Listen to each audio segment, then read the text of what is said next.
जगन्नाथ हर हर शंभु।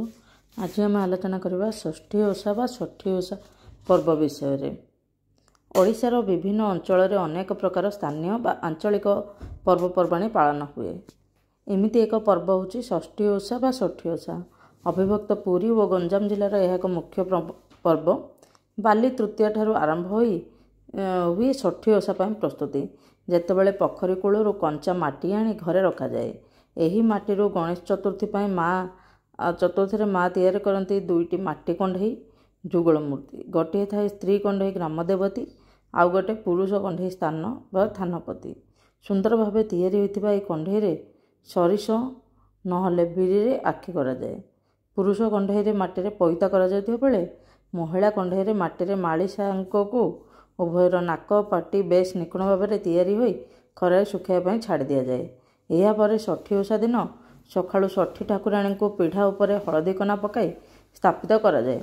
जुगल माटी कंढई सहित अँला हलदी बटारे तैयारी हुए। आउ 7टी छोट छोट कंढई 9टी जाक कंढई पीढ़ा उपरे थिबा हलदी लगा कना उपरे पूजा हेबापई रखी दिया जाए। माटी कंढई जुगल को नुआ कना पिंधावे। पुरुष कंढई को हलदिया रंगर कना धोती भली पिंधा जाए। आउ ता संग थाए नाली किंबा सबुज रंगर दसड़ा। से भली स्त्री कंढई को लाल लुगा सांग को हलदी रंग किंबा सबुज रंगर ओढ़णी परिधान करा जाए।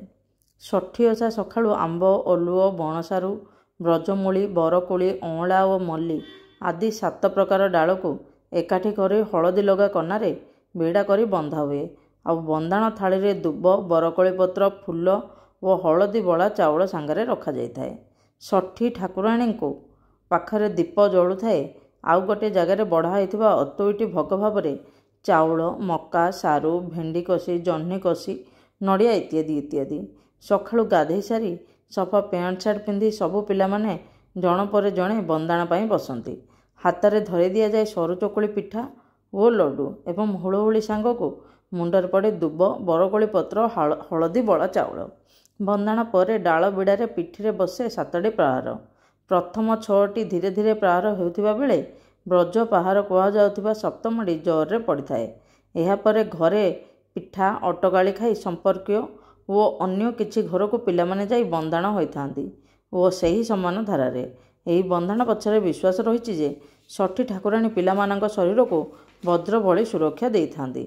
षठी ओषा परे बड़ दशमी जाए सेमिति थाए देवी आस्थान।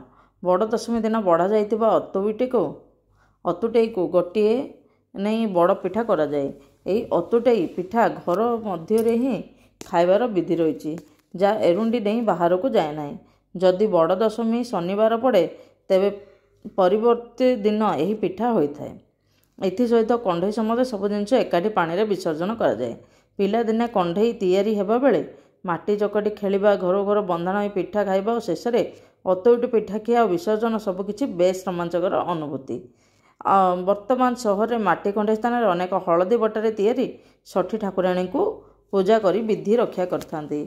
षठी ठाकुराणी मुख्यतः से 6 प्रकार भोग लगी थाए माने रंधा भोग लगी थाए।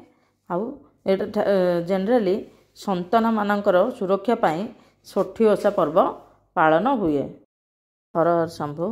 पिला को सुस्थ रखापी षठी ओषा व्रत पालन करा जाए जहाँ को षठी ओषा बधी कहुए। षठी ठाकुराणी को ओडिशा रे जन्म देवी बधी कहुए। प्रत्येक ओडिया घरे ही पूजा को अति श्रद्धार सह पालन करा जाए। पिला सुस्थता कामना करने षठी ठाकुराणी को पूजा करा जाए। भाद्रव शुक्ल षष्ठी दिन गणेश चतुर्थी 2 दिन पर षठी ओषा पालन हुए। तेबे केतक यह सोमनाथ व्रत मध्य कहती। एथिपाई महिला माने सकाळे शिवंक पाई सोमनाथ व्रत पालन करती। सोमनाथ व्रत भाद्रव शुक्ल षष्ठी ठारू दशहरा पर्यंत हुए। दशहरा दिन उद्यापन हुए। किछि लोक यह षष्ठी दिन करती। किछि लोक माने गंजाम नयगढ़ आउ कोरापुट ए सब साइट रे दशहरा दिन संध्या बेले सोमनाथ व्रत करती। एही व्रत को कुंती करथिले बोली कहा जाए। ଏହି ବ୍ରତରେ ଷଷ୍ଠୀ ମାଙ୍କ ଠାରୁ ବିଭିନ୍ନ ପ୍ରକାର ବ୍ୟଞ୍ଜନ ତିଆରି ହୁଏ। ଷଷ୍ଠୀ ଓଷାରେ ଭାତ ଡାଲିଠୁ ଆରମ୍ଭ କରି ଚକୁଳି ପିଠା ଶାକାହାରୀ ତରକାରୀ ଭଳି 6 ପ୍ରକାର ଖାଦ୍ୟ ମଧ୍ୟ ରନ୍ଧାଯାଏ। ତେବେ ଏହାକୁ ସପ୍ତାହ ଧରି ପାଳନ କରାଯାଏ। ଏମିତିରେ ସପ୍ତାହକୁ ଗୋଟିଏ ଦିନ ଆମିଷ ଭୋଗ ମଧ୍ୟ କରାଯାଏ। ବିଧି ଅନୁସାରେ ଶିଳପୁଆକୁ ହଳଦୀ କନାରେ ବନ୍ଧାଯାଏ ଓ ତା ଉପରେ ହଳଦୀ ରଖାଯାଏ। ଏହା ସହିତ ମାଟିରେ 6ଟି ଷଷ୍ଠୀ ଦେବୀଙ୍କୁ ତିଆରି କରାଯାଏ। ଆଉ ପୂଜାରେ ଆଉ ଏକ କଥା ଅଛି, ଏହି ଦିନ ଅପରାମଙ୍ଗ, ବାଉଁଶ, ଧାନ, ବଜ୍ରମୂଳି, ସାରୁ ଆଦି 5 ପ୍ରକାର ଗଛକୁ ଏକାଠି କରି ବନ୍ଧାଯାଏ। ଗୋଟିଏ ପୂର୍ଣ୍ଣ କଳସୀ ତା ପାଖରେ ରଖାଯାଏ। ଗୋଳି, ଗୁଆ, ସିନ୍ଦୁର, ଫରୁଆ, କଜଳପାତି ତା ପାଖରେ ମଧ୍ୟ ରଖାଯାଏ। ତାପରେ ଦୁବ, ବରକୋଳି ପତ୍ର ଓ ଅରୁଆ ଚାଉଳରେ ବନ୍ଦାପନା କରାଯାଏ। ସମସ୍ତେ ପୂଜା ହୋଇଥିବା ହଳଦୀ କନାକୁ ହାତରେ ବାନ୍ଧନ୍ତି। ଏହା ସହିତ 5 ପ୍ରକାର ଗଛକୁ ଏକାଠି ବନ୍ଧାଯାଇ ପିଲାଙ୍କୁ ଆଶୀର୍ବାଦ ସ୍ୱରୂପ ମାଡ଼ ମରାଯାଏ। ଏହାକୁ ଷଷ୍ଠୀ ବାଡ଼ିଆ କୁହାଯାଏ। ଏହା ପଛରେ ମଧ୍ୟ ଏକ ମାନ୍ୟତା ରହିଛି। ଏହି ଗଛ ବିଡ଼ାକୁ ଏକାଠି କରି ବାନ୍ଧି ଶିଶୁମାନଙ୍କ ରକ୍ଷା ପାଇଁ ତାଙ୍କ ପିଠିରେ ମା' ମାନେ ବାଡ଼ିଥାନ୍ତି। ଏହାକୁ ଷଷ୍ଠୀ ବାଡ଼ିଆ କୁହାଯାଏ। ଏମିତିରେ ଶିଶୁମାନଙ୍କ ବାଳରିଷ୍ଟ ଖଣ୍ଡନ ହେବାର ବିଶ୍ୱାସ ଅଛି। ଏହି ଦିନଠାରୁ ସମନାଥ ବ୍ରତ ମଧ୍ୟ ଆରମ୍ଭ ହୁଏ। ଏହି ଦିନ ସକାଳେ ଭଗବାନ ସମନାଥ ବା ଶିବଙ୍କୁ ମଧ୍ୟ ପୂଜା କରାଯାଇଥାଏ, ଯାହାକି ଦଶହରା ଦିନ ପର୍ଯ୍ୟନ୍ତ ରହେ। ସମନାଥ ବ୍ରତରେ 10ଟି ମୋଦକ ଆଉ ମାନେ ନଡ଼ିଆ କୋରା ଏସବୁ ପୁର ରଖିକି ଛଣା ମଣ୍ଡା ପିଠା ଟାଇପ୍ର କରାଯାଏ। ଚାଉଳ ଚୁନା ଏସବୁ ଖଳି ଦିଆଯାଇକି ଓ 10ଟି ଦୁବ ଫୁଲ ଏସବୁ କରାଯାଏ ଓ ଭଗବାନଙ୍କର 10ଟି ନାମକୁ ସ୍ମରଣ କରି ଏହି ବ୍ରତ କରାଯାଏ। ସମନାଥ ବ୍ରତ ଷଷ୍ଠୀ ଠାରୁ ଆରମ୍ଭ ହୋଇ ଭାଦ୍ରବ ଶୁକ୍ଳ ଷଷ୍ଠୀ ଠାରୁ ଆରମ୍ଭ ହୁଏ ଓ ଦଶହରା ଦିନ ଉଦଯାପନା ହୁଏ। ଦଶହରା ଯେଉଁ ଉଦଯାପନା ହୁଏ ସେଦିନ ରାତିରେ ଉଦଯାପନା ହୁଏ ଓ ଷଷ୍ଠୀର ସକାଳ ସମୟରେ ଆରମ୍ଭ ହୋଇଥାଏ। ସେଥିପାଇଁ ଏହି ପର୍ବକୁ ଶିବ ଓ ଶକ୍ତିଙ୍କର ପର୍ବ ବୋଲି କୁହାଯାଏ। ତେଣୁ କେହି ଏହି ଷଷ୍ଠୀ ଓଷାକୁ ସମନାଥ ବ୍ରତ ମଧ୍ୟ କୁହନ୍ତି। ଆପଣଙ୍କୁ ଯଦି ଏହି ତଥ୍ୟ ଭଲ ଲାଗିଲା ନିଶ୍ଚୟ ଲାଇକ୍, ସେୟାର ଆଣ୍ଡ ସବସ୍କ୍ରାଇବ୍ କରିଦେବେ।